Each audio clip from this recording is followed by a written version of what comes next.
Alright, so I'm going to do another section of Nietzsche-Thus book Zarathustra. They're going to be doing still part 1, section 14. It's called On the Friend.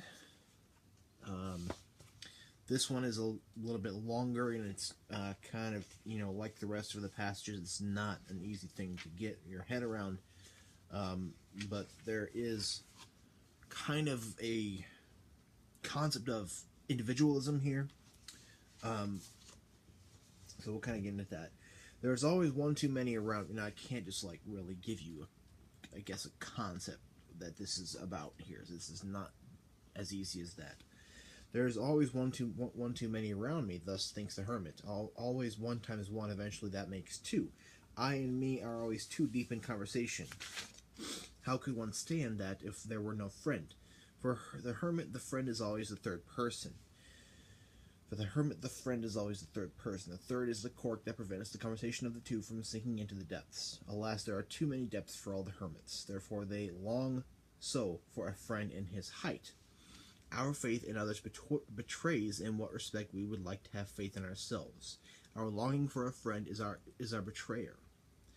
And often love is only a device to overcome envy, and often one attacks and makes an enemy in order to conceal that one is open to attack. At least be my enemy, thus speaks the true reverence, which does not dare ask for friendship. If one wants to have a friend, one must also want to wage war for him, and to wage war one must be capable of being an enemy. In a friend, one should still honor the enemy. Can you go close to your friend without going over to him? In a friend, one should have one's best enemy. You should be closest to him with your heart when you resist him. Have you ever seen your friend asleep and found out how he looks? What is the face of your friend anyway? It is your own face in a rough and imperfect mirror. How have you ever seen your friend asleep? Were you not shocked that your friend looks like that? Oh, my friend, a man is something that must be overcome. A friend should be a master at guessing, keeping still.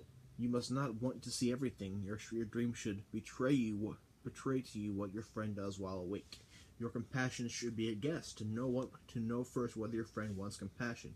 Perhaps what he loves in you is the unbroken eye and the glance of eternity. Compassion for the friend should conceal itself under a hard shell, and you should break a tooth on it. That way it will have delicacy and sweetness. Are you a slave? Then you cannot be a friend. Are you a tyrant? Then you cannot have friends. All too long have a slave and a tyrant being instilled in woman. Therefore, woman is not yet capable of friendship. She knows only love. Woman's love involves injustice, blindness against everything that she does not love. And even in the knowing love of a woman, there are still assault and lightning and night alongside light. Alas, behold your poverty, you men, and the meanness of your souls. As much as you give the friend, I will give even my enemy, and I shall not be any the poorer for it. There is comradeship. Let there be friendship. So there's a couple things that can be discerned from this. To have comradeship is, something that doesn't mean that you are not a individual. Now, that there's a lot of things that there's a lot of ways this could be interpreted. I was taught this passage in a very, very vague way. Like when I was told to read this and it was discussed to me in class. I was in class where it was discussed. It was kind of given in a vague way, so there's no one thing you could discern from this. But there's two things that I can discern from this. That friendship is comradeship in the way that you are not. You are still one thing. You are still one thing, and you are not lumped with others in a way that man would do. You still are.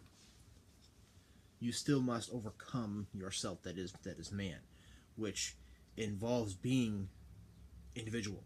It involves being apart from the rest, apart from the masses. So that's one aspect. That friendship does not mean that you are no longer individual.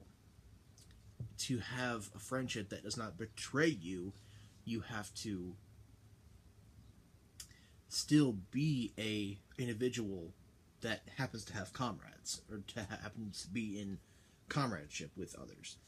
But you're still an individual, and you still overcome that which you are.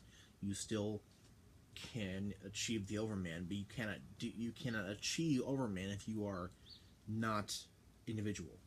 You must become a creator rather than acknowledging created. And to be a creator, to be Overman, you have to be individual. So that's kind of what I was getting from this. That's what I've been taught about this, and that's kind of a way of looking at it. There's definitely other things that can be discerned from this. However, if you think I've messed something up or left something out, comment below, let me know. Thank you.